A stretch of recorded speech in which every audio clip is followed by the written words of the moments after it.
I've received a lot of feedback about cultivating the magical personality using your astrological moon sign, and that's vital. You need to cultivate and understand what your moon sign is all about and how you relate to it and how you can bring that to the surface. A lot of people have asked me, so the sun sign doesn't mean anything? No, the sun sign, your astrological sun sign, is unbelievably important. In some cases more important than your magical personality, because your personality, what you wear every day, is a giant banner to everyone else about what you are, who you are, and what you stand for. If you look at the tarot card of the sun, if you look at the Rider-Waite tarot card, you have a young child who is the child of promise. I'll do a video about the whole symbology of the tarot sun card, but he is carrying a giant banner, okay? It's a giant flag with a spear tip. So this really correlates the power of Mars to defend your personality and defend who you are. The banner is the example to show and wave to everyone what you're about. So your sun sign, who you are as a person in your everyday life, is absolutely vital. It's vital that you become an authentic person. We live in a society that, as Ivan Illich in his book Deschooling Society, which if you haven't read, run to find that book and read it. He talks about how the world has now created not only artifact things, but artifact people. And we know, we've talked about what corporations are. They're essentially, a corporate fiction is a giant egregore that exists only in the astral realm. So basically, what people have become are not authentic of themselves, but they are representations. They're living billboards of corporate fictions. That is further to take you away from who you really are. Because if you're able to sell yourself to a corporate fiction, then whatever holds you to your humanity is just washed away, stripped away. It was as if you never had it. It's vital that you become fully aware of your sun sign and how you express and what you express. And once you realize what you express, then you can say, you know, do I want to be a champion for this cause? And if it's yes, continue. If not, then get rid of it. I wish I had a pagan church, because I could quote pagan stories like it was scripture. But I'm going to use the image of Hercules wearing the skin of the Nemean lion. The Nemean lion was a beast that no edged weapon could pierce. That meant that you had to get close and personal. That meant that you had to get in there and wrestle it or beat it with a club. And he was able to finally do this. And he wears the skin of the Nemean lion. The Nemean lion is the mighty personality of Leo. That's the sun. The sun relates to your everyday personality. Hercules went in, wrestled his personality into submission, and now wears it. He wears it on his head, and it drapes down the rest of his body, because the personality is the head. Your sun resides in your heart and in your head. Actually, there's three, but we'll get into that later. But the majority of all your personality comes from how you think, your actions, what you speak. And you shine like the sun from your head. He wears it on his head. People who are artificial, people who are artifact, have major issues dealing with people who are authentic. They don't like it. They hate it, because they sense this part of you that they sold away years and years and years ago. And they're afraid. They're afraid of you, so they lash out hostilely. If you're wearing the armor, the hide of the Nemean lion, their sharp tongues, their cutting words don't hurt you, because the armor, the hide of the lion, cannot be cut, like the Nemean lion couldn't be cut. If you were to see a man walking down the street and he had a lion headdress and its hide, or more Germanic or even Native American wise, a bear,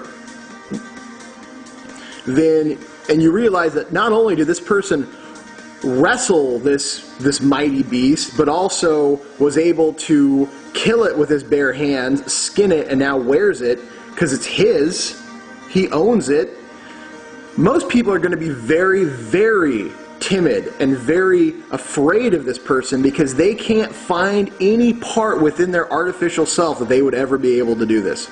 They don't have the heart, they don't have the courage. It's an interesting thing. This is why this ties in so well. The sun, astrologically, in a planetary sphere, relates to both the head and the heart. Leo is responsible for the heart, but also the nimbus, the light around the head, in older astrological manuscripts that I have. This is why it's both, you know, a lion's heart and a lion's head go hand in hand. It's what's in your head and what's in your heart that is your sun sign.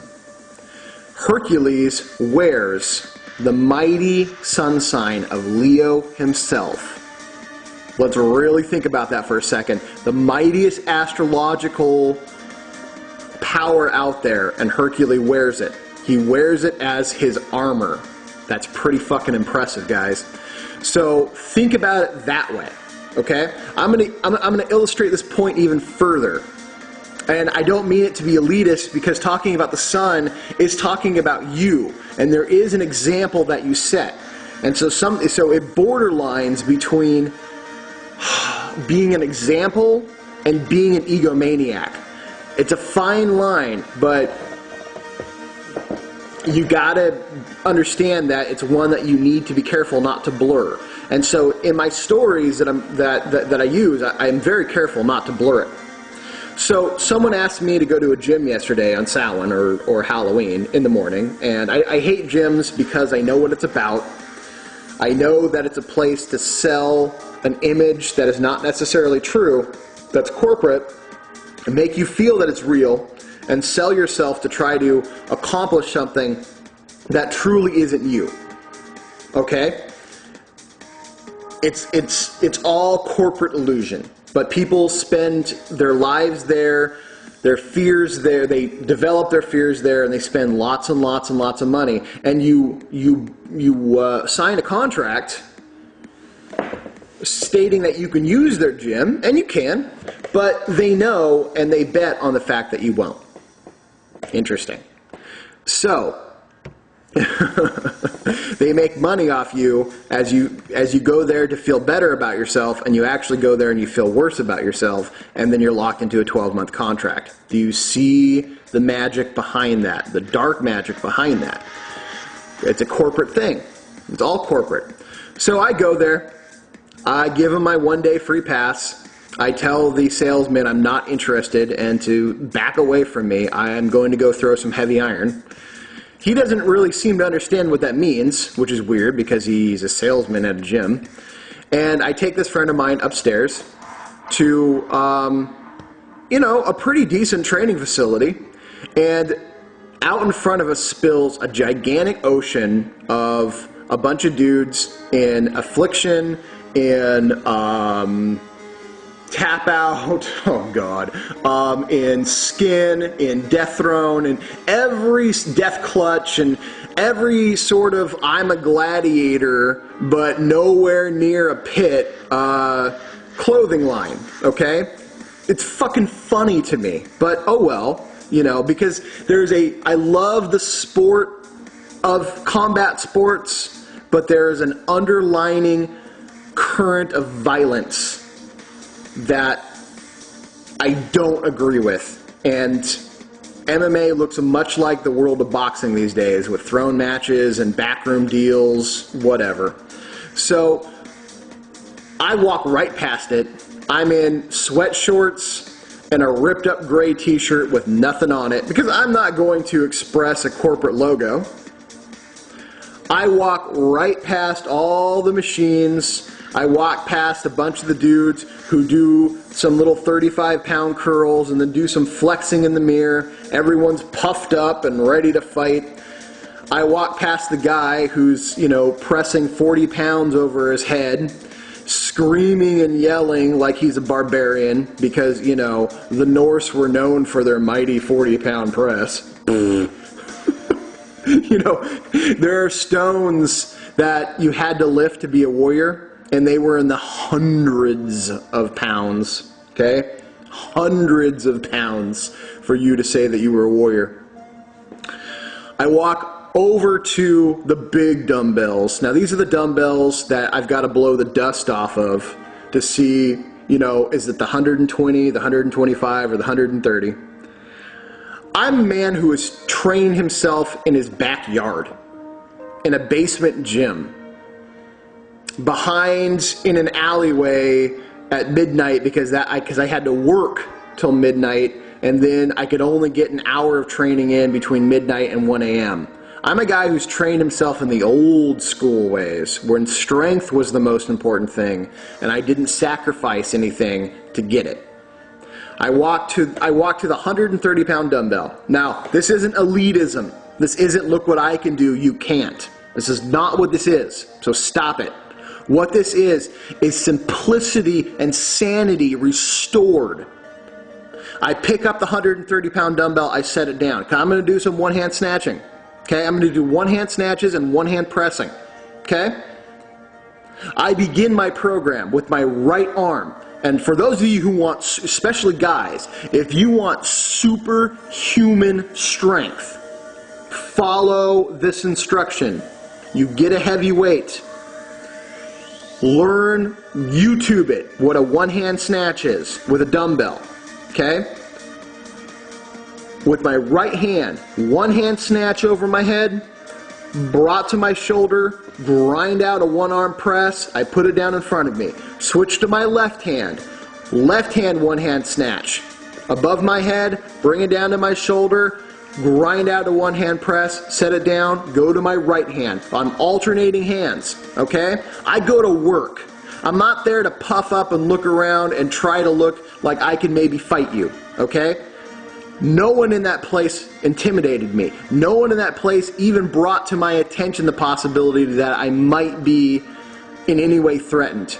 What happened was very simple. My personality of shut the fuck up, let's work, let's get stronger, go heavy or go the fuck home, radiated throughout that place. My friend stopped me. All right, I'm working for 50 reps on each arm. Okay, I don't care if it takes me 2.5 fucking hours, I'm going to do it. My friend stops me and he says, Bearhart, look. Everybody was stopped and just watching me. All right? The corporate entity had left the room.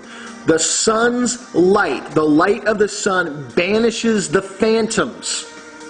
Okay? My personality banished the phantom of corporateness, of artificialness. And suddenly, what looked like a bunch of puffed up, I'm going to kick your ass kind of guys were now, whoa, how the hell are you doing this? Because their corporate gods, their corporate MMA worlds has sold them to the idea that unless you're on steroids, unless you're on HGH, unless you're on $3,000 worth of creatine, unless you buy their special vitamins, unless you drink the official sponsor of bullshit Gladiator Arena drink or whatever, you can't do this. Unless Monsanto owns the patent on your pharmacologically manipulated physicality, okay? Unless some dark-hearted Nazi scientist has injected you with a special chemical, all right? Unless you're one of these factory-farmed, giant, chemically induced dogs, that you can't lift what I'm lifting. I'm a wolf, motherfuckers. I've never been to the factory farm. I live in the wild, all right? I chase down and hunt and kill what I eat, all right? It's not put in front of me full of chemicals to get me big and strong. No, I'm big and strong because of what I do. Oh! Makes me mad. I'll be right back.